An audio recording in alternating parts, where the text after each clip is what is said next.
면은요 저희가 또 쏙쏙 뽑아서 바로 또 피드백을 드릴 테니까 실시간 채팅창에 종목 상담 신청해 주시면 좋을 것 같습니다. 특히나 요즘 같은 경우 종목에 대한 고민 오히려 더 굉장히 많을 것 같습니다. 그래서 지금 지수가 지지부진할 때 요거 지금 팔아야 되는 건가, 매도 타이밍, 그리고 떨어지면 언제 매수를 할 수 있을지 그 전략에 대해서 궁금하신 분들 종목, 비중, 그리고 매수가 이렇게 해서 올려주시면요 저희가 뽑아서 또 피드백을 드리도록 하겠습니다.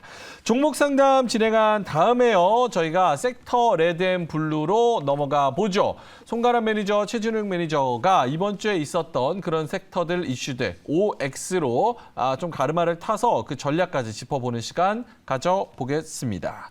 자, 그럼 본격적으로 금요일 달려볼 텐데요. 일단은 이 필터링 가서 스마일 필터링을 통해서 증권사들은 어떤 종목에 집중하고 있는지 들어보도록 하죠. 가시죠. 네, 똑똑똑 스치면 상한가의 임민수입니다. 다음 주를 구해줄 스마일 필터링 볼게요.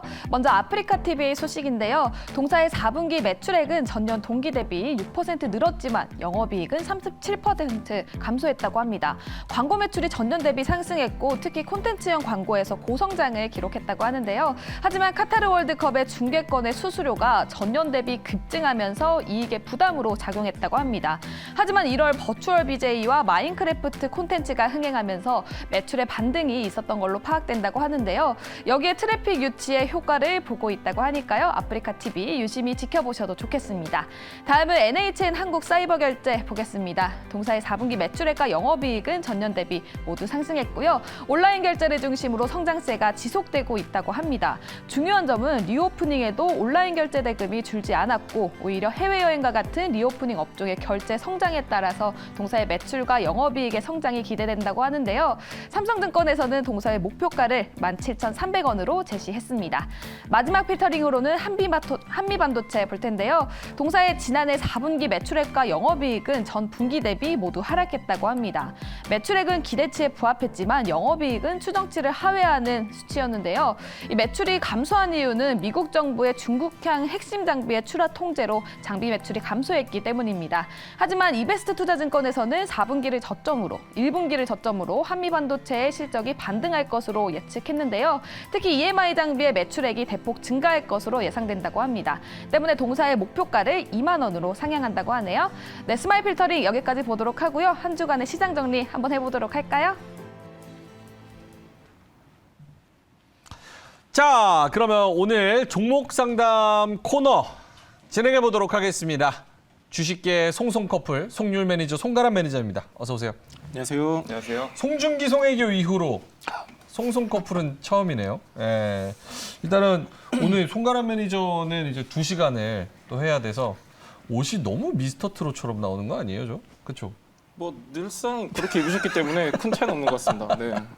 알겠습니다. 네. 송가람 매니저님 그러면 혹시나 이제 또 앞에 부분은 또 모르시는 시청자분들도 계시니까 최근에 잘 간 종목 혹시 있으면 하나만 어떻게 좀 자랑 좀 하고 갈까요? 뭐 최근에 이슈가 있었던 종목들 같은 경우에 이번에 리오프닝 관련해서 제이준 코스메틱이 오늘 강한 상승을 보여줬습니다.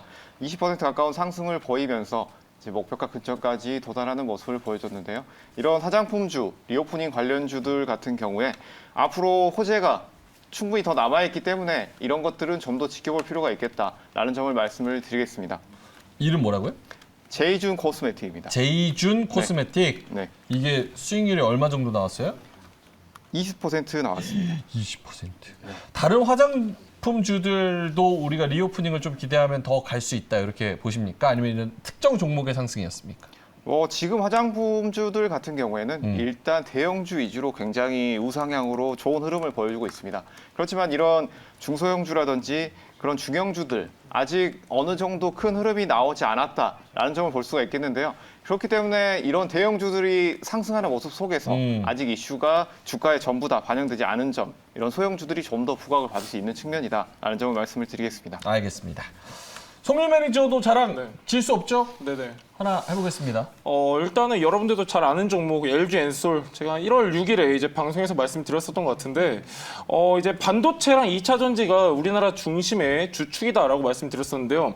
그때 당시만 하더라도 사실 이제 테슬라 판매 부진 그리고 2차 전지의 성장성에 대한 의문 이런 게 이제 겹쳐져가지고 전반적으로 조정에 대한 분위기가 굉장히 깊었었는데 사실 주식이란 게 그렇습니다. 마냥 오르지만 않고 그렇다고 해서 마냥 떨어지지만도 않은데 저는 여러분들한테 한 3개월 전부터 계속 말씀드렸던 게 바로 과대낙폭입니다. 과대낙폭이고 사실 저는 여러분들한테 계속해서 꾸준하게 강조드렸던 내용이 뭐냐면은 어떤 악재가 있더라도 이 기업이 가진 이제 기업 가치라든가 펀더멘탈 이런 게 전반적으로 훼손되지 않았다면 저는 이제 긍정적으로 봐야 된다라는 관점이기 때문에 특히나 이제 2차 전지 같은 경우는 이제 미국 시장을 중심으로 계속해서 확대가 되고 있습니다. 최근에 뭐 LG 엔솔 같은 경우는 GM하고도 합작 법인을 설립을 했고요. SK온도 포드랑 합작 법인을 설립을 했는데 미국 시장이 굉장히 중요한 시장인 만큼 특히나 이제 IRA 이제 수혜도 기대되는 그런 시점이기 때문에 약간 반도체만 보실 게 아니라 저는 2차 전지 위주로도 포트폴리오를 좀 확대하시면은 그래도 긍정적으로 우리가 대응할 수 있지 않을까 이렇게 좀 보고 있습니다. 2차 전지 최근에 뭐 에코프로 같은 경우는 52주 신고가 뚫고 더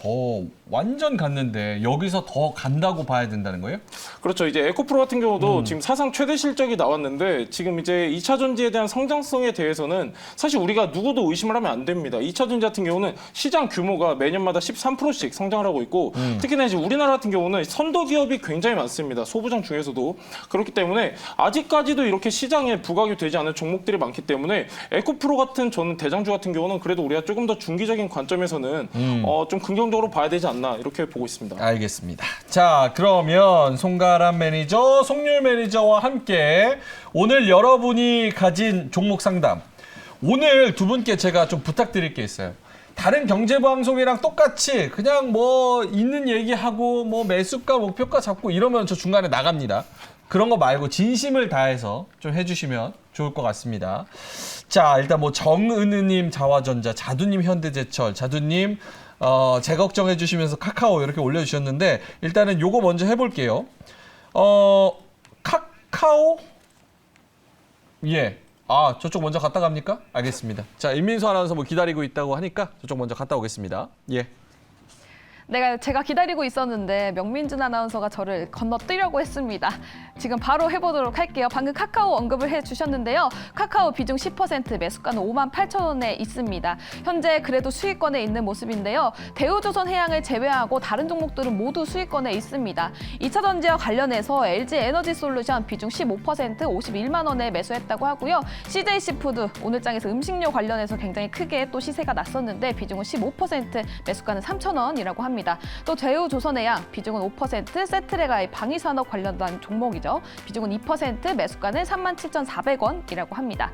네, 다음 장도 확인해 보도록 할게요. 이녹스 첨단 소재 비중은 5%, 매수가는 34,300원이고요.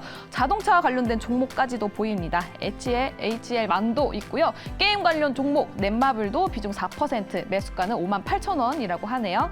또 제이지스 메디칼 8,800원에 매수했고 비중은 10%, 그리고 오늘 보합권에서 움직였던 네이버 AI하고도 이야기를 해볼 수 있을 것 같은데요. 매수가는 24만 원, 비중은 10%라고 합니다. 관련해서 종목 상담 계속 진행해 보도록 할게요.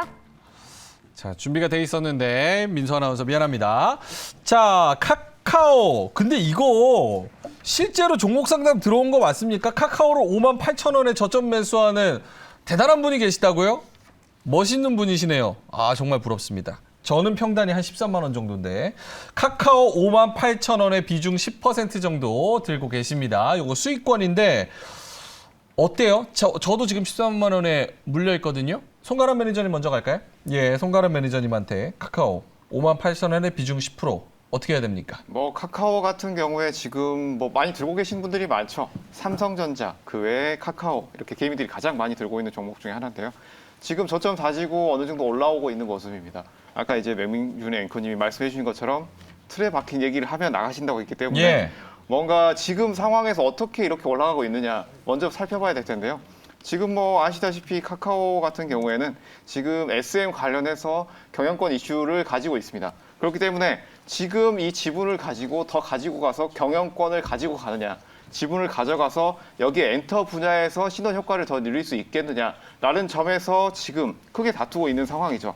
그렇기 때문에 이 상황에서 부각을 받게 된다면 지금 가격대에서 좀 더 올라갈 수 있겠다. 지금 당장의 이슈는 바로 이 경영권 이슈 가져갈 수 있겠다. 그렇기 때문에 이 85,000원대 가격대까지는 어느 정도 우리가 지금도 살펴볼 수 있겠다라는 85,000원? 네, 85,000원대까지는 이야. 어느 정도 살펴볼 수 있겠다라는 측면을 볼 수가 있겠습니다. 제가 먼저 말씀드렸던 지금 바로 있는 이 이슈, 바로 이 경영권 이슈 같은 경우에는 앞으로 지금 뭐 하이브에서도 경영권 이슈에 여기에서 이수만 총괄의 백기사로 참전하겠다라는 측면이 나왔기 때문에 앞으로 이것이 더 격화될 수 있겠다라는 측면 보도에 된다면 좀 더 살펴볼 수 있겠다라는 것을 볼 수가 있겠습니다. 카카오 같은 경우에는 뭐 여러 가지 뭐 사업을 국내에서 진행하고 있죠. 그 외에도 우리가 유망하게 보고 있는 사업 같은 경우에 웹툰 사업 그리고 대체불가 토큰인 NFT 거기에 인공지능 지금 굉장히 핫하죠. 챗GPT 관련된 인공지능까지 지금 시스템을 구축하고 있기 때문에 이런 앞으로의 호재들이 굉장히 많다라는 측면에서 현재 바로 주목받는 이 측면 외에도 우리가 이 세 가지를 다 같이 살펴본다면 제가 말씀드린 가격 외에 그 외에 정고점까지도 어느 정도 바라볼 수 있는 행보가 나올 수 있겠다라는 점을 말씀을 드리겠습니다. 예, 8만 원, 8만 5천 원, 10만 원, 12만 원까지 가면 뭐 합니까? 또 쪼개기 상장할 거 아니에요. 그러면 또 떨어지는 거 아닙니까? 그런 걱정은 안 해도 돼요. 이제 카카오 모빌리티 또 쪼개기 상장해야 되고 엔터도 쪼개기 해야 되고 뭐 여러 가지가 많습니다. 그런 걱정은 안 해도 됩니까? 많은 분들이 걱정하시는 부분이죠. 예. 알짜는 다 나눠서 다 쪼개기 떼놓고. 하는 거 아니냐.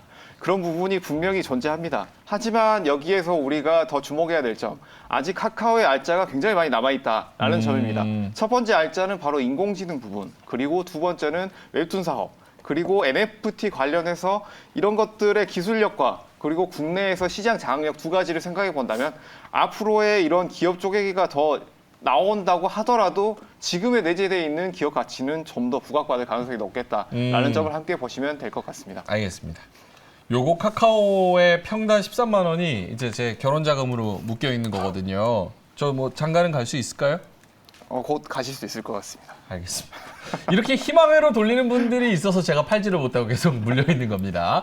자, 송가람 매니저님은 한 8만 5천 원까지 단기적으로는 좀 봐도 되지 않을까. 계속 이런 이슈가 나오면서 모멘텀이 되지 않을까. 이렇게 생각하고 계시다고 합니다. 자, 그럼 다음 상담 받아보죠. 요거는 송유 매니저님한테 한번 여쭤보겠습니다. 자화전자, 우리 정은우님 종목입니다. 그리고 여러분도 보시다가 채팅창에, 유튜브 채팅창에 본인 종목과 매수가 그리고 비중 이렇게 올려주시면 저희가 차례로 상담 도와드리겠습니다. 자화전자 매수가 27,800원, 비중 6%. 송유 매니저님 어떻게 보시는지요? 네, 자화전자 같은 경우는 아마 최근에 매수하시지 않았나 그렇게 생각이 되는데요. 일단 가장 강한 매물대, 기술적으로 우리가 먼저 봤을 때 가장 강한 저항 매물대 26,000원 돌파하면서 최근에 좋은 흐름 이렇게 보여지고 있는데 자화전자 같은 경우 우리가 기대할 수 있는 부분이 딱 한 가지가 있습니다. 굉장히 중요한 부분인데 애플과 계속해서 동반 성장할 수 있는 기업 중에 하나가 바로 자화전자입니다. 지금 이제 2023년 그리고 2024년에 지금 이제 애플에서 지금 출시 예정인 이제 기기 같은 경우는 이제 손떨림 보정 부품이라고 해가지고 OIS가 있습니다. 자화전자 제품인데 이게 이제 본격적으로 탑재가 된다고 하면은 23년 매출 같은 경우는 전년 대비 65% 정도 성장할 것으로 예상이 되고 있고요. 24년에는 이제 전년 대비 75% 정도 이렇게 성장할 것이라고 예상이 되고 있는데 애플 같은 경우는 이제 어떻게 보면은 한번 이제 일회성으로 탑재하고 끝나는 게 아니라 특히 이제 대표적인 예로 보면은 LG 이노텍이 있습니다. LG 이노텍 같은 경우는 폴디드 줌 계속해서 탑재가 되고 있는데 그렇기 때문에 LG 이노텍 같은 경우는 매출 성장 눈에 띄게 우리가 확인할 수가 있는데 자화전자도 마찬가지로 애플에 의한 구조적 성장을 기대해 볼 수 있다. 이 부분 체크하시면 좋을 것 같고요. 일단은 기술적인 부분으로 보더라도 굉장히 강한 지금 이제 저항 매물대를 돌파했기 때문에 다만 이제 아쉬운 부분 저는 뭐냐면은 거래량이 없습니다. 이렇다 할 거래량이 없기 때문에 저는 일단 자화전자 같은 경우는 지금 일단 1차적으로 전량 매도를 하셨으면 좋겠습니다. 왜 그러냐면은 지금 또 구간에서 지금 약간 저항선 작용을 받고 있기 때문에 분명히 좋은 기업이고 타이밍 자체적으로도 굉장히 이렇게 나쁜 타이밍이 아니더라도 사실상 지금 시점에서는 과대납폭 위주로 우리가 좀 볼 필요가 있겠고 특히나 이제 최근에 유입된 종목들을 보면은 기관과 이제 외국인 같은 경우는 과대납폭 특히나 이제 실적 기반의 과대납폭 위주로 좀 수급이 많이 쏠리고 있기 때문에 자화전자 같은 경우는 지금 약수익권이시거든요. 그렇기 때문에 일단은 전량 매도하시고 저는 기회비용 좀 활용하시면 좋을 것 같습니다. 와, 전략매도 웬만해서 얘기 잘 안 하는데 그렇죠. 차트를 보니까 1년 차트에 보니까 9월 달에 고점 찍은 게 29,200원 정도. 네. 그 정도가 뭐 마지막 고점인 것 같은데 지금 네네. 그걸 뚫으려고 하고 있는 것 같아요. 28,000원 선에서. 네네. 요거 뚫는다고 하면은 조금 네. 더 기회를 줘도 됩니까? 예, 만약에 지금 이제 현재 저항선을 받고 있는 이 구간을 많이 돌파한다고 하면은 충분히 이제 탄력이 붙을 수도 있겠지만은 무엇보다도 지금 거래량이 동반되지 않았기 때문에 기술적인 측면 그리고 제가 여러분들한테 늘 말씀드리는 게 왼손에는 기업 분석, 오른손에는 차트 분석 둘 다시로 말씀드리고 있는데 저는 일단 타이밍적으로 봤을 때 지금은 일단 약수익권에서 만족을 하셨다가 다음에 이제 약간 눌렸을 때 눌림목 구간에서는 재차 접근하시는 게 좋을 것 같습니다. 지금 뭐 거래량이 수반이 안 되기 때문에 가능성으로 생각했을 때는 지금 전략 매도하고 그 돈을 다른 데에 넣는 게 더 나을 것 같다. 알겠습니다. 자화전자 상담을 도와드렸습니다. 자, 다음은 복덩이님 종목 한번 가볼까요? 두산 에너빌리티 매수가 16,100원, 비중 10%. 저도 같이 뭐 한전 기술을 보유하고 있는 상황에서 좀 답답함이 있습니다. 그래서 두산 에너빌리티 우리 송가람 매니저님은 요거 어떻게 보시는지. 원전은 뭐 정책 드라이브 거는 거에 비해서는 시세가 너무 답답하게 안 나와서 간다 하는데 언제 가는지 모르겠네요. 뭐 원전 같은 경우에는 정책 위에서 많이 움직이고 있죠. 그리고 해외 수주 이런 것들의 이슈가 있을 때마다 강한 흐름을 보여줬습니다. 두산 에너빌리 같은 경우에는 이전에 건설, 수서운중공업에서 시작해서 현재는 중장비 그리고 토목건축공사 이런 원전 파트까지 영위하고 있는 회사입니다. 현재 가격대 15,000원대에서 이렇게 위아래로 움직이고 있는 박스권 흐름을 보이고 있는데요. 여기에서 우리가 지금 흐름은 단기 고점이 3만 원대를 돌파를 할 가능성이 높겠다라는 점을 먼저 말씀을 드리겠습니다. 여기서 우리가 박스권 흐름이기 때문에 이 13,000원대 흐름을 깨지만 않는다고 한다면 이런 단기 고점인 3만 원대 충분히 우리가 바라볼 수 있겠다라는 점을 말씀을 드리겠습니다. 여기에서 우리가 이 종목을 한 가지 더 아이디어를 체크를 해본다면 현재 원자력 관련해서 이슈가 있을 때마다 강한 흐름을 보여줬지만 이런 원자력 이슈 같은 경우에는 이런 이슈가 주가에 정확하게 반영되기 위해서는 이런 이슈가 어떻게 수주가 되고 그런 이슈들이 주가에 어떻게 반영될 것인지 그 수주의 규모에 대해서 체크를 할 필요가 있습니다. 그렇기 때문에 이런 원자력이 수주가 된다거나 그 외에 이슈가 있더라도 수주의 규모를 체크해 보시는 것이 중요하다라는 점을 말씀을 드리겠습니다. 그리고 또 한 가지 이런 에너지 분야가 IRA가 각광받으면서 여기에서 친환경 에너지가 이런 것들이 자꾸 이렇게 부각이 되고 있는데요. 여기에서 태양광 외에 풍력, 그 외 발전 분야에서도 우리가 자주 언급이 되고 있기 때문에 이런 점에서 같이 관심을 가져보시면 좋겠다라는 점. 그리고 또 한 가지 추가로 더 팁을 드리자면 네옴시티 관련주로도 많이 각광을 받고 있습니다. 네옴시티 같은 경우에는 워낙 규모 자체가 어마어마한 규모이기 때문에 여기에서 한 번 더 수주 이슈가 나오거나 부각이 된다고 한다면 그때 상승하는 흐름을 다시 체크해 보시면 좋겠다라는 점을 말씀을 드리겠습니다.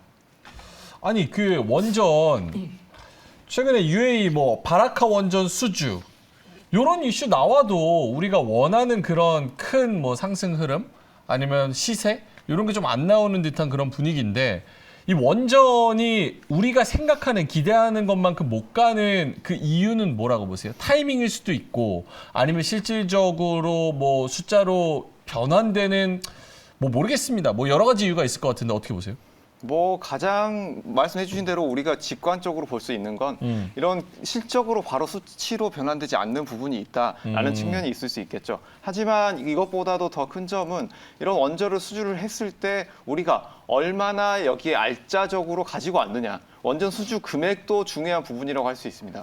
현재 우리나라 원전 수주 같은 경우에는 최근 들어서 굉장히 낮은 단가로 해서 가져오는 경우가 많기 때문에 이런 기업에 있어서 큰 주가에 반영될 수 있는 흐름이 나오지 않는 경우도 많이 있다라는 점을 들 수가 있겠습니다. 그렇지만 이 큰 흐름을 놓고 본다면 아무래도 원전 수주 같은 경우에 가장 뭐 다른 테마도 마찬가지겠지만 이런 해외 수주나 이런 실적 발표 부분 이슈가 처음 나왔을 때 강한 흐름을 보이게 됩니다. 그렇지만 우리가 이슈를 접하고 난 이후에 호재가 노출되어 있을 경우에는 그것이 주가에 충분히 반영되어 있거나 아니면 그 이후에 상승 흐름에서는 어느 정도 충분히 반영되지 않는 케이스가 많이 있다라는 점을 들 수가 있겠는데요. 그렇기 때문에 원전 수주가 나온다고 하더라도 이런 주가가 크게 움직이지 않는 이유가 무엇이냐라고 의아해하실 수도 있겠지만 네. 이런 것들이 주가에 반영돼서 우상향 흐름이 나올 수 있겠다라는 측면을 고려를 하시고 이런 원전 수주 측면에서 그 금액 그리고 그 수량 그 두 가지를 체크를 해보신다면 이런 흐름에서 좀 더 어떤 방향으로 갈지를 아실 수가 있겠다라는 점을 말씀을 드리겠습니다. 알겠습니다. 뭐 두산 에너빌리티 얘기가 나왔으니까 짧게만 두 분은 지금 사고 싶은 섹터 안에 지금 사고 싶은 섹터 세 손가락 안에 원전이 있습니까? 송유 매니저님? 저는 아직은 없습니다. 없으시고. 네. 네, 저도 아직은 없습니다. 왜 없는 거냐고요? 왜? 아니 이제 앵커께서는 이제 굉장히 자극적인 섹터 좋아하시는데 사실 지금 원전이 자극적이지는 않잖아요, 여러분들. 예, 자극적이지 않고. 안전 기술 네네. 마이너스 자극적이에요. 아까 이제 채팅창 보고 굉장히 깜짝 놀랐는데 네. 예, 사실은 이제 원전 같은 경우는 정부에서도 굉장히 주도적으로 밀고 있는 섹터 중 하나긴 하지만 아직까지는 그래도 약간 시기상조다라고 생각을 하고 있고 SMR 이제 어느 정도 부각이 될 법도 한데 아직까지 이렇게 큰 관심을 못 받고 있기 때문에 저는 약간 조금 우리가 후순위적으로 밀어줘도 괜찮을 섹터다. 그렇기 때문에 한 하반기쯤은 한 번쯤은 우리가 단기적으로 공략을 해도 되는데 지금은 아니다. 예, 지금은 아닙니다. 타이밍이. 예, 아닙니다. 예. 타이밍이 문제인 거죠. 그렇습니다. 네. 송가람 매니저. 원전 같은 경우에는 꾸준히 상승할 수 있는 섹터다라고 말씀을 드리겠지만 탑3를 뽑는다고 한다면 아무래도 제외될 수 있겠다라는 측면이 있겠는데요. 이제 제가 생각하는 것 같은 경우에는 뭐 실적이나 기대감도 있을 수가 있겠지만 네. 저는 이제 시장 가장 크게 두 가지를 봅니다. 네. 시장의 게임 체인저가 될 수 있을 것이냐. 그것을 저는 이제 전기차 분야로 보고 있고요. 아하. 이런 내연기관 같은 경우에 우리가 자동차가 엄청나게 많이 있지만 이런 자동차가 결국에는 전기차로 결국은 다 전환이 될 것이다 라는 측면에서 이런 시장에서 게임 체인저를 통해서 어마어마한 규모의 시장 규모가 발생할 것이다. 거기에 따른 2차 전지, 그 외에 뭐 자동차 금형이나 이런 배터리 재활용 업체들, 이런 업체들이 꾸준히 상승할 것이다 라는 측면에서 보고 있는 측면. 그리고 두 번째 같은 경우에는 앞으로의 성장성, 미래의 성장성을 보고 있습니다. 이런 성장성 섹터 같은 경우에 바로 항공과 우주 섹터, 위성 섹터, 이런 섹터들을 앞으로 지켜봐야 하는 섹터다라고 말씀을 드릴 텐데요. 이런 방산과 항공, 우주 이런 분야 같은 경우에는 이런 기술로 인해서 여러 가지 소스를 가지고 가고 과학도 발전하는 측면이 있기 때문에 이런 기술이 발전하게 된다면 기업체가 엄청나게 큰 성장을 할 수 있을 것이다 라는 측면에서 이 두 가지 섹터를 말씀을 드리도록 하겠습니다. 알겠습니다. 두 분 다 약간 시장의 분위기를 대변하는 것 같습니다. 내용 좋은 건 알겠다. 근데 타이밍이 지금 아닌 것 같고 손이 좀 안 나간다. 이런 관점에서 좀 말씀을 해주셨습니다. 두산 에너빌리티 상담 도와드렸고요. 자, 다음 종목 가볼까요? 대동. 어느 분 종목인가요? 기본충실님, 대동 12,290원, 7%. 농기계 종목 보통 봄에는 좋을 것 같은데 계속 누르고 있어서 하락 시 추가 매수 가능할까요? 오늘 종가가 12,010원 정도입니다. 이거 어떻게 보세요? 예, 대동이 굉장히 좋은 회사입니다. 사실은 이제 앵커께서는 별로 안 좋아하는 종목인데 국산 경운기 1호를 만든 회사입니다. 예. 약간 농기계 쪽으로는 굉장히 어떻게 보면은 이제 우리한테 많이 알려진 기업 중에 하나인데 대동 약간 우리가 두 가지 체크할 필요가 있습니다. 첫 번째는 스마트팜. 스마트팜이 작년에 본격적으로 부각이 되면서 이게 실적으로 이어졌습니다. 대동 같은 경우는 이제 2022년 실적 같은 경우는 전년 대비해가지고 매출액 같은 경우는 40%가 올랐고요. 영업이익 같은 경우는 2배 이상 성장을 했는데 저는 이러한 흐름 자체가 올해까지도 이어질 것이다 이렇게 좀 보고 있고 실적의 부분도 실적에 대한 부분인데 여러분들 가장 좋아하는 이제 어떻게 보면 2차 전지 관련 내용도 묻어 있습니다. 대동 자회사 중에 대동 모빌리티라는 회사가 있는데 지금 전기 트럭을 생산할 수 있는 지금 이제 스마트 팩토리를 준공을 했고요. 그리고 이제 여기서는 단순히 이제 전기 트럭만 생산하는 게 아니라 약간 자율주행 3단계가 가능한 트랙터도 지금 이제 본격적으로 올해부터 출시한다고 합니다. 그렇기 때문에 모멘텀이 더해질 수 있는 내용도 있고 실적이 굉장히 좋아요. 좋고 이제 아까 말씀하셨던 대로 대동 같은 경우는 약간 최근에도 좋은 흐름 보여줬었는데 3개월 동안 거의 약 한 15% 정도 올랐습니다. 지금 이제 고점 점에서는 많이 떨어지긴 했지만은 대동 같은 경우는 이미 한 차례 파동이 나오고 지금 조정받는 단계이기 때문에 저는 약간 이렇게 말씀드리고 싶습니다. 이제 단기적으로 기대를 하신다고 하면은 여기서 만족을 하셔야 됩니다. 지금 약간 지금 이제 수수료 떼고 하면은 비등비등 하실 텐데 저는 과감하게 단기적인 추세를 보신다고 하면 여기서 자르셔야 되고 약간 나는 조금 긴 흐름으로 실적에 대한 부분도 어느 정도 감안을 해서 보겠다 하시면은 약간 중장기적 측면에서는 저는 이제 122평선에서는 추가 매수 의견을 좀 드리고 싶고요. 대동 같은 기업은 이제 제가 여러분들한테 말씀드리고자 하는 거는 약간 한 가지 사업에만 약간 국한돼 있지 않고 어떻게 보면 신사업, 구사업 둘 다 지금 어떻게 보면은 계속해서 성공대를 달리고 있기 때문에 실적과 모멘텀을 생각하신다고 하면은 중장기적으로 약간 122평선에서 추가 매수 한 번 더 추천드리도록 하겠고요. 그게 아니다 싶으시면은 약간 자극적인 거 좋아하시면은 저는 여기서 정리하시고 다른 종목 사시는 게 맞다고 생각하고 있습니다. 얘는 모멘텀이 뭐예요? 얘는 뭐 실적이 나와야지 가는 거예요? 실적도 실적인데 사실 대동 같은 경우는 딱 두 가지 아까 말씀드렸다시피 스마트팜 모멘텀이 있고요. 두 번째는 자회사 대동 모빌리티를 중심으로 해가지고 전기 트럭 그리고 자율주행 트랙터 이렇게 두 가지 보시면 좋을 것 같습니다. 알겠습니다. 대동 단기적으로는 여기서 자르는 게 좋을 것 같고 장기적으로 좀 가져갈 것 같으면 조금 더 지켜봐도 될 것 같다. 알겠습니다. 다음 종목을 한번 가 볼까요? 주성 엔지니어링 말씀해 주시는 것 같은데요. 어느 분 종목입니까? 구름사다리님. 처음 뵙는 것 같은데 주성 엔지니어링 30% 들고 계십니다. 16,900원. 12,220원까지 좀 떨어진 상황이네요. 요거는 상담이 좀 세세하게 필요해 보입니다. 뭐 주성 엔지니어링 같은 경우에는 지금 뭐 어느 정도 내려왔지만 지금은 뭐 추가 매수를 하거나 아니면 좀 더 보유를 해야 되는 시기다라고 보여집니다. 여기에서 10,000원대에서 상승이 나왔는데 이 지점을 다시 이탈하지만 않는다고 한다면 이 추세를 이어가면서 지금 보유하신 가격대까지는 어느 정도 나올 것이다. 15,000원대 돌파하면서 그 이후 흐름까지도 나올 수 있겠다라는 점을 볼 수가 있겠습니다. 이 주성 엔지니어링 같은 경우에는 반도체 업황에 따라서 크게 움직인다라는 측면이 있겠는데요. 그 외에도 OLED 장비, 수주 계약의 건수에 따라서 또 움직인다라는 측면을 볼 수가 있겠습니다. 반도체 같은 경우에는 현재 반도체 증착 장비 CVD를 제조하고 있는데 여기에서 이제 시장 규모 10% 정도를 차지하고 있고 꾸준히 매출이 나오고 있는 점 그리고 매출 증가세가 앞으로 늘어날 것이다라는 점을 참고를 하신다면 그 가격대까지는 충분히 갈 수가 있겠다라는 점을 말씀을 드리겠습니다. 그리고 이 2023년도 OLED 패널 같은 경우에 앞으로 출고가 좀 더 늘어날 전망이기 때문에 이 점도 함께 참고하시면 좋을 것으로 보이고요. 그렇기 때문에 이런 주성 엔지니어링 같은 경우에는 지금 뭐 삼성전자나 하이닉스 같은 반도체주들이 어느 정도 올라서면서 이제 실적이 어느 정도 회복될 것이다라는 전망이 나오고 있는데 이런 실적 회복과 함께 이런 수주 능력이 어느 정도 나오게 된다면 주가에도 충분히 반영될 수 있겠다라는 측면을 같이 보시면 좋을 것으로 보입니다. 그럼 지금 어떻게 하라고요? 지금 같은 경우에는 보유하고 15,000원대까지는 끌고 가서 이 가격대 돌파를 하게 되면 좀 더 이후의 흐름까지도 볼 수가 있겠다라는 점입니다. 끌고 가다 더 떨어지면 어떡해요? 1,200원까지도 내려갔네.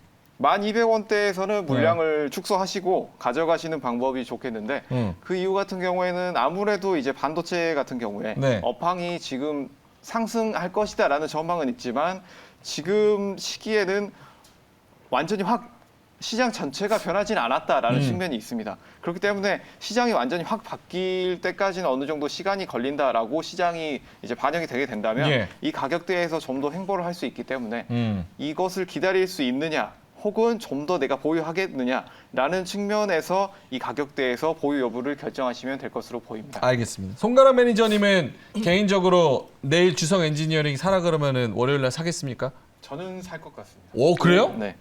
오호, 알겠습니다. 진정성 실리네요. 자, 주성 엔지니어링 말씀을 드렸고요. 지금 뭐 퍼센티지로 치면 한 20-30% 더 넘게 떨어진 것 같은데 힘내시고 또 전략적으로 말씀을 해주셨으니까 거기서 한번 도움을 얻어 가셨으면 좋겠습니다. 자, 다음 종목 한번 볼게요. 삼강 M&T. 이거 할 말 맞습니다. 넥서스님 종목이에요. 저도 봐주세요. 삼강 M&T 24,000원에 10%인데요. 얘는 완전 박스에서 묶여 있어요. 이렇게. 지금 그동안 막 이야기했었던 태조, 이방, 원, 뭐 풍력, 이런 종목들 신재생 에너지 지금 언제 그랬냐는 듯이 또 열심히 쿨쿨 자고 있어요. 네네. 얘네 언제 다시 갈 수 있어요?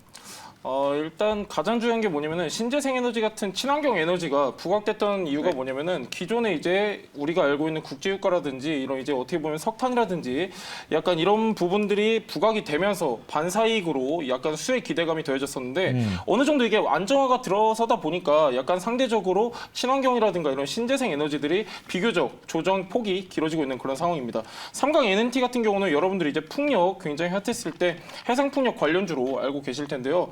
일단 풍력 같은 경우는 전반적으로 실적이 괜찮습니다. 제가 앞전에 여러분들한테 방송에서 소개시켜드렸던 CS 윈드도 실적이 굉장히 좋은데요.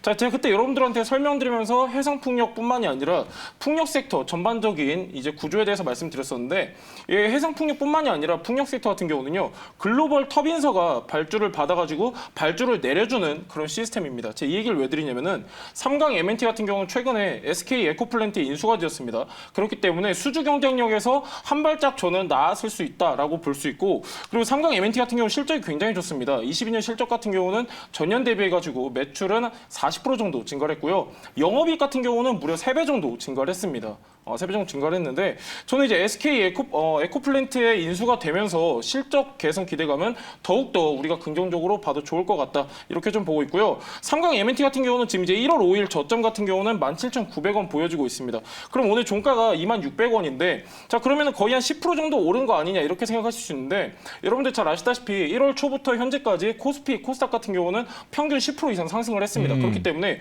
지수에 의한 영향인 거지 이 개별주 특히 삼강 M&T 같은 경우는 저는 아직까지 시작을 안 했다라고 보고 있고요. 특히나 이제 아까 명희코께서 말씀하셨는데 지금은 자고 있습니다. 풍력뿐만이 아니라 태조 이방은 전반적으로 잘 자고 있는데 마냥 자지 않을 거라고 저는 보고 있는 게 뭐냐면은 계속해서 친환경 같은 경우는 특히 풍력, 태양열 같은 경우는 태양광 같은 경우는 계속해서 꾸준하게 실적이 전반적으로 고르게 성장을 하고 있고 무엇보다도 효율이 나쁘지가 않습니다. 물론 가장 좋은 거는 원전이긴 하지만은 그래도 친환경 쪽에서는 태양광, 풍력, 2순위, 3순위 지금 이제 선점을 하고 있기 때문에 저는 시장성 같은 경우는 굉장히 무궁무진하다라고 보고 있고요. 특히나 이제 삼강 M&T처럼 이제 어느 정도 기술력을 확보하고 수주 경쟁력이 있는 기업들 같은 경우는 조금 긴 흐름으로 보는 게 맞지 않나 이렇게 좀 말씀드리고 싶고 지금 저점 대비해서 10% 정도 오른 상태이긴 합니다. 지금 이제 시청자님 기준으로 보면은 매수가랑 현재 종가랑 거의 비슷한데 저는 일단 홀딩 의견 드리도록 하겠습니다. 아니다라고 말씀을 드리는 종목 같은 경우는 과감하게 손절 의견 드리도록 하는데 삼강 M&T 같은 경우는 아직 오르지 않았습니다. 지수의 영향 때문에 같이 반등 타고 온 것뿐이지 이 개별주만 놓고 봤을 때 아직 상승조차도 시작을 안 했기 때문에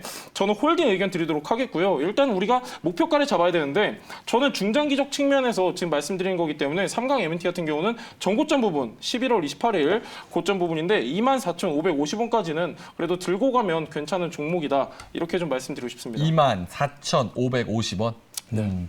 사실 삼강이나 CS윈드 같은 그런 종목들은 목표가가 문제가 아니라 언제 가냐의 문제인 것 같아요. 근데 이제 그 타이밍을 저희가 예측하기는 어렵습니다만 언제쯤 이제 수급이 들어와서 갈 수 있을 다시 좀 손바뀜이 돼서 이제 다시 올라가고 이런 타이밍 언제쯤으로 봐야 돼요? 지금 이제 유럽연합에서도 유럽연합을 중심으로 지금 이제 친환경 정책이라든가 친환경에 대한 투자가 확대되고 있는데요. 이게 본격적으로 확대가 되는 시점이 2025년입니다. 2025년을 전후로 해가지고 이제 자금이 집행될 예정인데 그렇기 때문에 저는 약간 올해까지는 약간 우리가 급한 흐름보다는 약간 긴 호흡으로 보시는 게 좋을 것 같고 아마 저는 못해도 올 하반기부터는 본격적인 이런 시세 움직임이 있지 않을까라고 생각을 하고 있고요. 삼강 M&T 같은 경우는 우리가 기술적인 측면으로 보더라도 약간 전체적인 박스권에서 봤을 때 지금 중간 가격에 위치해 있습니다. 그렇기 때문에 약간 박스권 트레이딩적으로 우리가 굉장히 좀 단순하게 대응하시면 좋을 것 같고요. 그러니까 쉽게 얘기하면 하단에서는 매수하고 약간 상단 저항선 구간에서는 우리가 분할 매도 관점으로 보시면 좋을 것 같은데 아까 제가 말씀드렸다시피 지금 풍력 같은 경우는 성장성 굉장히 좋고요. 그리고 특히 우리나라 같은 경우는 해상 풍력 기술력과 수주 경쟁력 굉장히 우위를 선점하고 있기 때문에 저는 약간 조금 이 풍력 같은 경우는 단기간에 우리가 뭔가를 이뤄야겠다 하는 것보다는 약간 그냥 농사 짓는 마음으로 약간 분할 매수 한 2번 정도는 감안해서 보시면은 좀 좋을 섹터다. 이렇게 보시면 좋을 것 같습니다. 알겠습니다. 네. 농사 짓는 마음으로 알겠습니다. 네. 삼강 M&T 좀 기다려야 된다. 좋은 종목인 거는 다들 입을 모아서 얘기를 하고 있으니까 타이밍은 조금 기다려야겠다 이렇게 말씀을 드리겠습니다. 자, 다음 종목 볼까요?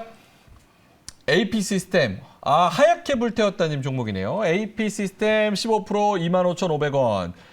물 타다 지쳤어요. 땡벌. 올레드주입니다. 3년 이상 들고 있어요. 본전 오면 팔아야겠는데 올까나 싶어요. 저랑 비슷한 입장이시네요. 25,500원. 요거 현재가 얼마입니까? AP 시스템. 22,000원. 22,000원이면 한 20% 30% 올라야겠네요. 사실 뭐 반도체, 뭐 장비, 아몰레드 이쪽의 장비에 좀 물만 들어오면 사실 괜찮을 것 같은데 개별 기업의 뭐 수주 이슈로는 조금 뭐 경계성 이야기도 좀 들리는 것 같기도 하고 어떻게 해야 됩니까? 뭐 아까 말씀드렸던 것처럼 이런 개별 이슈에 의한 이런 이제 수주 이슈 같은 경우에는 아무래도 그 이슈가 연속성이 떨어지는 측면이 있다라는 것이 있습니다. 그렇기 때문에 이런 것들을 살펴봤을 때 우리가 개별 이슈로 인해서 이런 것들이 가기보다는 이 업종 전체가 흐름이 어떻게 가는지를 체크를 해야 되는 측면이라고 볼 수가 있겠습니다. 이런 OLED 시장 같은 경우에는 이런 것들이 여기에서 OLED 패널 출하량이 앞으로 계속 늘어나고 있다는 측면, 그리고 장비업체 패널사의 설비 규모, 그리고 이런 것들이 계획이 변동되면서 이런 것들이 추가적으로 바뀔 수가 있다라는 측면, 그리고 또 한 가지 중국의 OLED 투자가 늘어나고 있다라고 한다면, 이런 투자들이 늘어난다면 업체들의 매출이 다변화되면서 이런 장비 업체들이 추가로 부각을 받을 수 있겠다라는 측면을 볼 수가 있겠습니다. 그래서 우리가 지금은 어떻게 해야 되느냐라는 질문을 주실 수가 있는데, 예. 그렇게 되면 이런 AP 시스템 같은 경우에는 이런 OLED 시장이 규모가 파이가 커지지 않는다 하더라도 중국에서 수주 규모가 늘어나게 된다면 아무래도 장비주들은 충분히 갈 수 있다라는 측면을 말씀드릴 수가 있겠습니다. 그렇지만 이런 단기 흐름을 봤을 때는 지금 우상향 측면으로 보이고 있지만 23,000원대에서는 단기로 매물대가 존재한다. 여기에서 거래량 체크를 하신 이후에 25,000원대 이후의 돌파 여부는 다시 한번 체크를 해야 되는 구간이다라는 점을 말씀을 드리겠고요. 이런 23,000원대에서 저항에서 더 이상 움직이지 않는 측면이 나온다라고 한다면 아무래도 조정이 좀 더 길어질 수 있기 때문에 여기에선 비중을 좀 더 축소하시고 다시 눌렸을 때 재매수를 하시는 방법, 이 방법을 추천을 드리겠습니다. 알겠습니다. 하얗게 불태웠다님이 34,000원부터 물 탔다 이렇게 말씀을 하시는데 34,000원이 2021년 상반기에 있었던 가격입니다. 그러니까 엄청 오래 들고 계시면서 물을 타셨다는 거. 근데 단기적으로는 아무래도 뭐 이슈가 있기 때문에 조금 23,000원 선에서는 단기적으로는 좀 잘라야 되지 않나. 비중을 어느 정도 좀 덜면서 가시면 좋겠다. 추가적으로 할 말 있을까요? 네. AP 시스템? 아니요, 지금 AP 시스템 같은 경우는 그냥 어떻게 보면 저도 올랐으면 좋겠습니다. 지금 이제 너무 갖고 계신 분들이 너무 많기 때문에 또 한 번 정도는 튀었으면 좋겠다라는 생각이고 전반적으로 저도 의견은 같은 것 같습니다. 근데 이거를 하얗게 불태웠다님이 어떤 포인트로 계속 구매하시고 물을 타셨는지 그 부분도 자세하게 말씀을 해주시면 조금 디테일하게 얘기하기가 좋을 것 같거든요. 그거는 올려주시면 저희가 소화해 보면서 이따가 추가적으로 말씀을 드리도록 하겠습니다. 자, 다음 종목 한번 가볼까요? 솔브레인 홀딩스 비중이 꽤 있네요. 30% 38,000원에 들고 계십니다. 이거는 문승환님 종목인데요. 너무 과대 낙폭주네요. 이렇게 한마디만 주셨습니다. 네네. 송유 매니저님이 좀 도와주실까요? 네, 비중도 비중인데 매수가가 너무 높으신 것 같습니다. 일단은 굉장히 오랜 기간 갖고 계신 것 같은데 21년도에 매수하신 것 같습니다. 솔브레인 홀딩스 같은 경우는 이름에서 나와 있듯이 지주회사입니다. 지주회사고 사실 솔브레인 홀딩스 같은 경우는 매출 실적 나쁘지 않습니다. 지주회사 치고서는 유보율도 많고 영업이익률도 작년 기준으로 한 13% 정도로 나쁘진 않습니다. 근데 중요한 건 뭐냐면 시장의 관심을 받기에는 약간 굉장히 부족한 종목이다라고 먼저 말씀드리고 싶고요. 일단 먼저 기술적인 측면 한번 보도록 하겠습니다. 일봉 차트 보시면요. 121선을 훼손하지 않고 계속해서 나름대로 우상향을 하고 있는데 중요한 건 거래량이 들어오지 않고 있습니다. 아직까지 시장의 관심을 받기에는 덜 자극적이다라고 우리가 이해할 말할 수 있고, 근데 중요한 건 뭐냐면은 이 솔브레인 홀딩스 같은 경우는 영위하고 있는 사업 부문 같은 경우는 반도체도 있고 2차 전지도 있고 헬스케어도 있습니다. 굉장히 다양한데 그럼에도 불구하고 시장의 관심을 끌지 못한다는 점, 특히나 이게 이러한 이제 가격 조정이라든가 기간 조정이 어느 정도 길면은 그만큼 반등 폭도 클 수 있는 법인데, 솔브레인 홀딩스 같은 경우는 지주회사 격이다 보니까 이런 어떻게 보면은 파급력 자체도 굉장히 상대적으로 저조한 모습이고, 저는 이렇게 좀 말씀드리고 싶습니다. 비중 30% 갖고 계신데, 일단 솔브레인 홀딩스 같은 경우는 최근에 그런 대로 반등이 나오긴 했지만은 아직까지 시청자분 매수가 올려면은 그럼에도 불구하고 아직 한참 남았을 것 같은데요. 솔브레인 홀딩스 같은 경우는 이미 비중이 30%이기 때문에 절대 추가 매수 저는 추천드리지 않도록 하겠고요. 솔브레인 홀딩스 같은 경우는 지금 이제 박스권 안에서 굉장히 한 최소한 4개월 정도 가격 조정, 기간 조정 받고 있는데, 솔브레인 홀딩스 저는 일단 이렇게 좀 말씀드리고 싶습니다. 이게 지금 너무 지금 이제 매수가랑 현재 종가랑 괴리가 있기 때문에 저는 일단 실적 자체는 나쁘지 않고, 그리고 영위하고 있는 사업 부문 자체도 반도체와 2차 전지, 헬스케어, 어떻게 보면은 지금 시장에서 우리를 가장 투자 심리를 높일 수 있는 그런 섹터들이기 때문에 저는 홀딩 의견 드리도록 하겠고요. 일단 최고 지금 우리가 단기적으로 봤을 때는 34,000원 구간에서 지금 이제 저항 매물대가 보이는데, 일단 저는 34,000원까지 홀딩을 하셨다가요. 저는 진짜 이거 제가 개인적으로 그냥 이렇게 조언을 드리는 거지만은 저는 이제 과감하게 어느 정도 손절할 것 같습니다. 3만 원대에서 과감하게 손절하고, 대신 이제 절반 정도 손절하고, 절반 같은 경우는 좀 이제 어떻게 보면은 2차 전지라든가 본격적으로 선도 기업 같은 경우, 이런 기업에다가 저는 재투자를 한번 고려해 볼 것 같습니다. 네. 요거 뭐 반도체 재료나 네. 소재 부품 장비 요런 종목들이 최근에 나오는 뭐 VR, AR 그리고 AI 관련해서 챗GPT 그리고 서버 수요가 늘어날 수도 있다. 반도체 겨울이 조금 더 빨리 끝날 수 있다라는 부분에 있어서 지금 말씀하시는 이런 IT 소부장 요거 조금 더 빨리 기대를 해도 됩니까? 시세가 나오는 거에 있어서 손가락 매니저님? 뭐 반도체 같은 경우에는 우리가 지금 어느 정도 회복이 될 것이냐라는 측면은 아무래도 중국 시장 그리고 유럽 시장에서 얼마나 회복이 되느냐 네. 이 측면을 봐야 될 것으로 보입니다. 네. 그렇지만 지금 중국 시장에서 리오프닝은 시작됐지만 이런 반도체주들이 바로 회복이 될 것이다라는 기대는 높지 않습니다. 그렇기 때문에 아무래도 상반기는 좀 더 지켜봐야 된다라는 측면이 있겠고요. 그리고 우리 소부장재 같은 경우에도 이런 상반기의 흐름이 어느 정도 그렇게 턴어라운드가 확실히 되지 않는다라고 한다면 큰 시세는 나오지 않을 것이다. 단기에 어느 정도 상승하다가 다시 눌리는 흐름이 나올 것이다 라는 측면이 있기 때문에 이 점을 체크를 하시고 주가를 보신다면 충분히 대응이 가능할 것이다 라는 점을 말씀을 드리겠습니다. 네, 알겠습니다. 아까 그거 AP 관련해서 하이케이블 태웠다님이 디스플레이 산업이 좋아질 줄 알았습니다. LCD에서 OLED로 전환, 자동차 전장, VR, 지하철 유리 광고 등 OLED의 미래가 밝을 줄 알았어요. 이렇게 말씀하시는데 내용은 맞는데 주가가 높았던 겁니까? 아니면 내용은 뭐 산업적으로 중국이 요거를 가져가고 아니면은 뭐 어려움이 좀 있는 상황인 겁니까? 너무 약간 과하게 선반영된 것 같습니다. 과하게 선반영? 예, 아무래도 지금 이제 OLED 성장성이라든가 이런 거는 전반적으로 좋지만은 그럼에도 불구하고 과하게 올랐다라고 우리가 보는 게 맞는 것 같고요.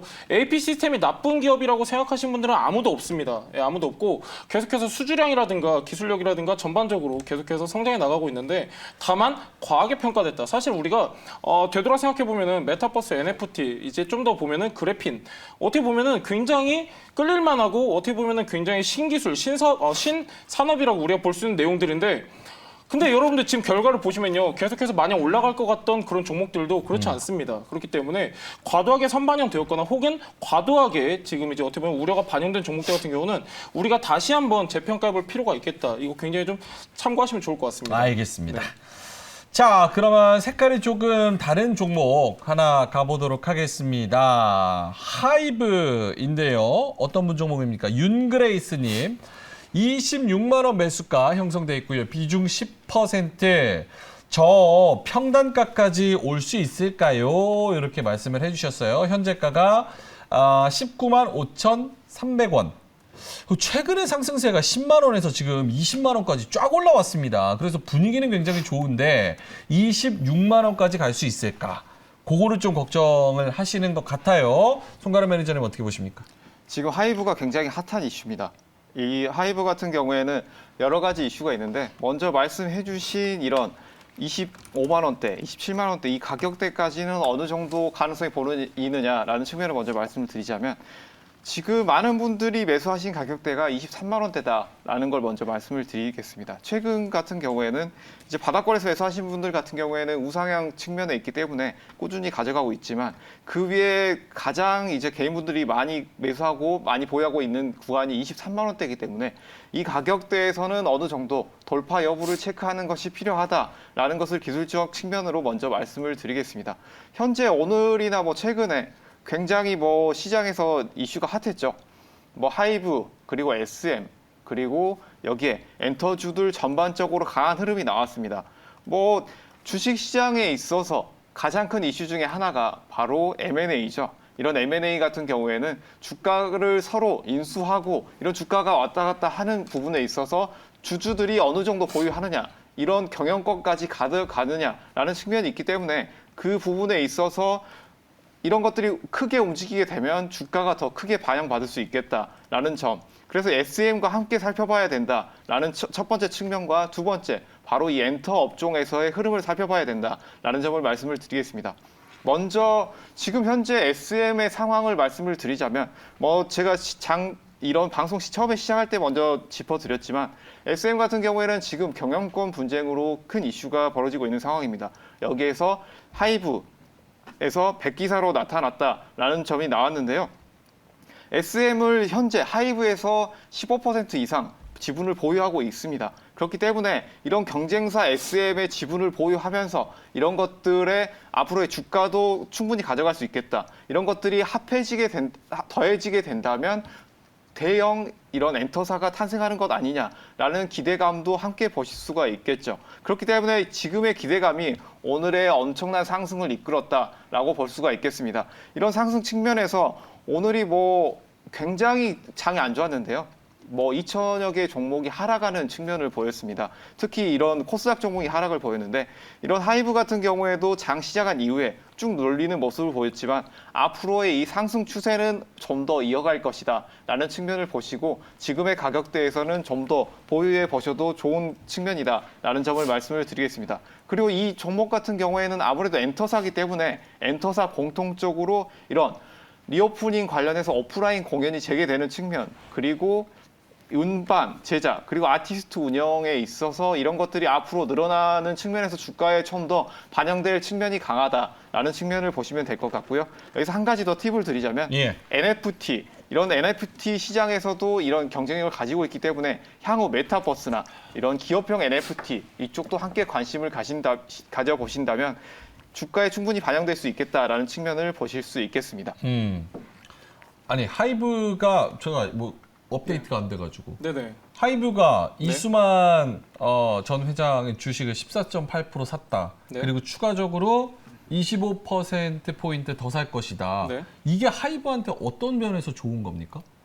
일단 뭐 하이브 같은 경우는 사실 여러분들 이제 한 6개월 전만 하더라도 쳐다도 안 보셨습니다. 뭐냐면 이제 방탄소년단 군대 간다고 해가지고 맞아요. 여러분들 쳐다도 안 보시고 특히 명예과 같은 경우는 매번 질문이 방탄 군대 가는데 버티겠어요? 이 질문이었거든요. 근데 제가 말씀드렸습니다. 원IP 리스크는 이미 해소가 됐다. 암이 쫓아와요. 네.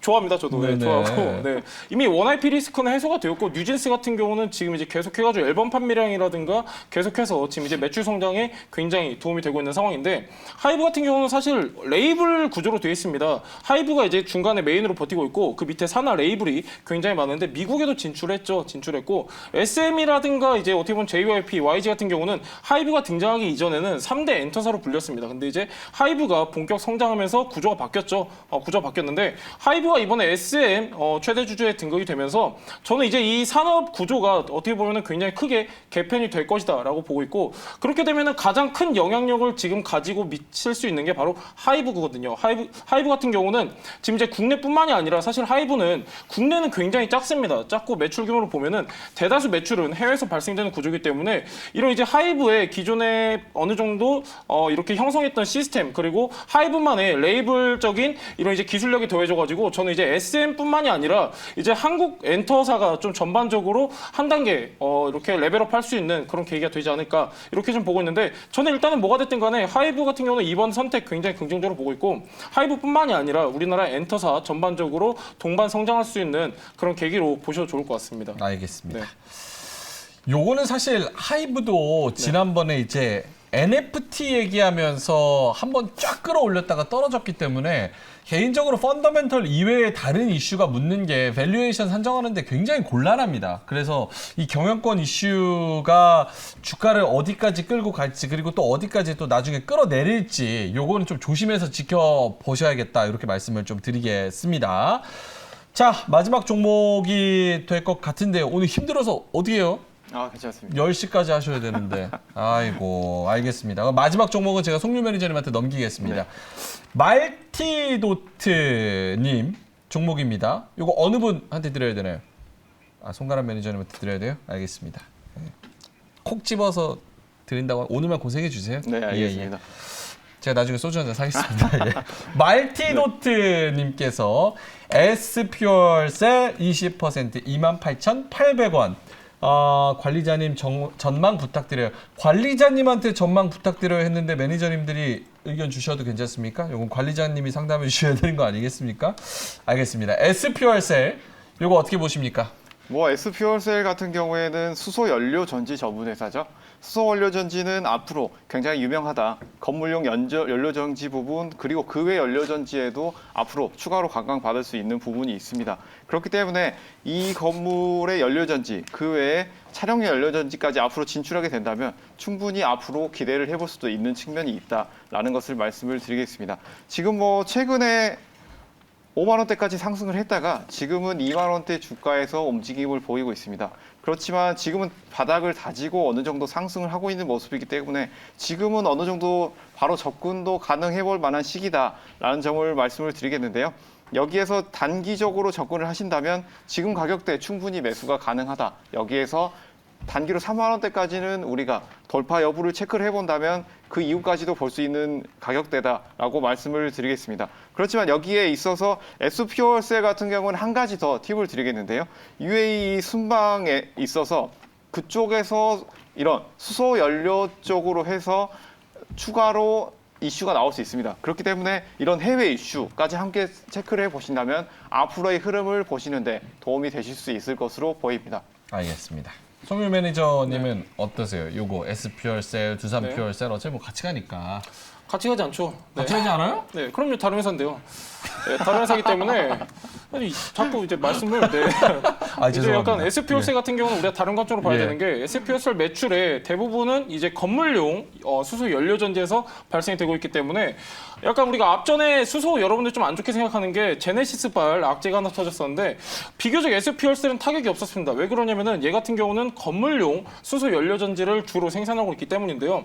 지금 정부에서도 발표를 했죠. 최근에 친환경 관련해 가지고 주택 어느 정도 규제에 대한 풀어줄 수 있는 그런 법안을 발표했는데 저는 약간 이렇게 생각합니다. 여러분들 약간 긴 호흡으로 보셔야 돼요. 저는 여러분들한테 아까 말씀드렸다시피 약간 신재생 에너지 이런 거는 가장 첫 번째는 태양광, 두 번째 풍력, 세 번째 바로 수소입니다. 그렇기 때문에 순위가 3순위만큼 약간 긴 호흡으로 보시는 분들은 수소 괜찮고요. 그렇지 않으면은 약간 앞전에 제가 말씀드렸던 섹터 위주로 좀 보시면 좋을 것 같습니다. 순위가 어떻게 된다고요? 첫 번째는 태양광이고요. 두 태양광 번째 안에서는 풍력. 네. 1위가 하나솔루션? 그 얘기는 아직 안 했어요. 그래요? 해줘요. 그래서 물어보잖아요, 지금. 네. 해도 돼요? 네. 해도 근데 돼요. 태양광도 이제 굉장히 많기 때문에 하나만, 네. 종목만. 저는 약간은 태양광에선? 네. 태양광 그래도 하나가 나쁘지 않은 것 같습니다. 하나솔루션. 네네. 그 다음에 2위가 뭐라고요? 풍력. 풍력에서는 제가 앞전에 말씀드렸던 CS 윈드. CS 윈드. 네네. 그 다음에 수소. 네네 맞습니다. 수소 안에서는 상업 프론테크. 네. 상하 프론테크? 네네.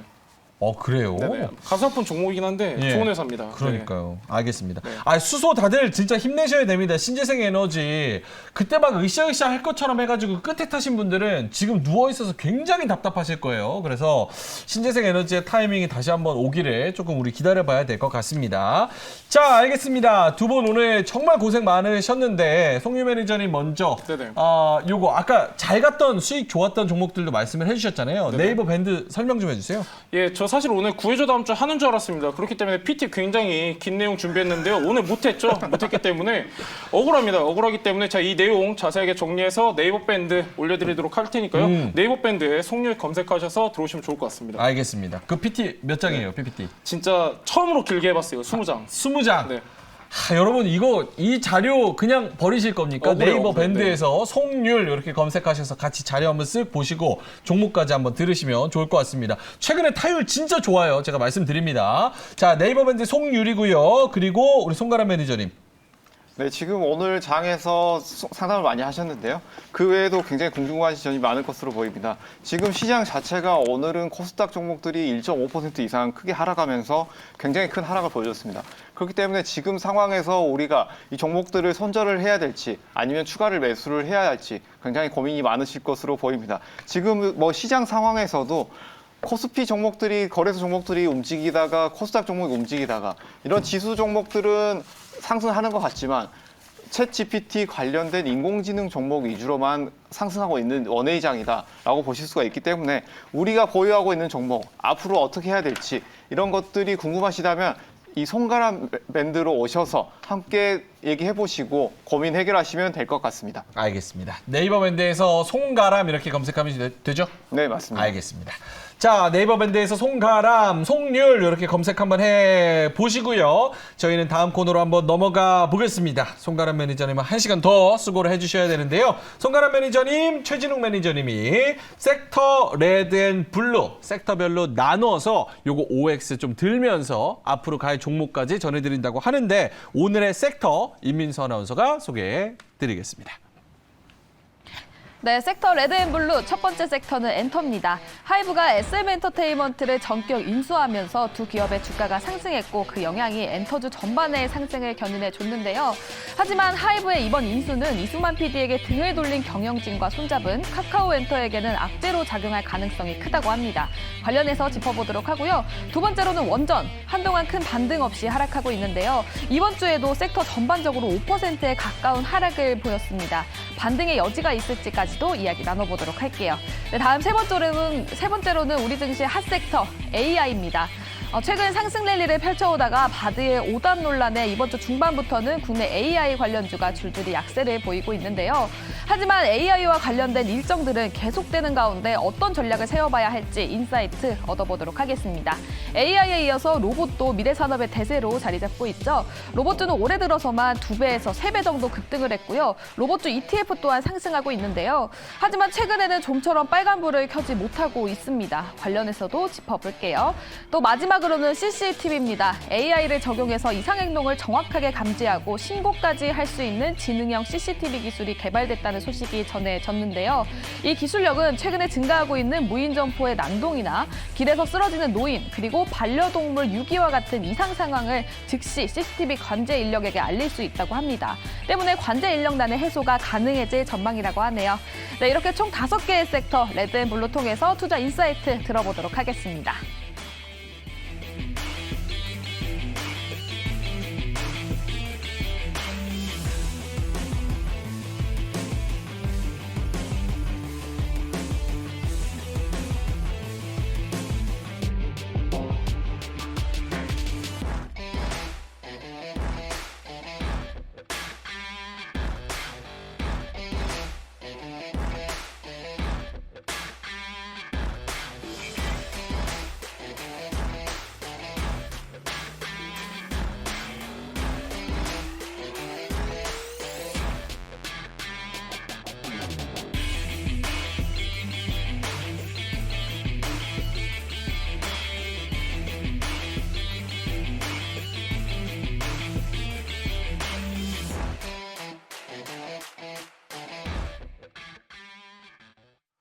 네, 섹터 레드앤블루 시작해 보겠습니다.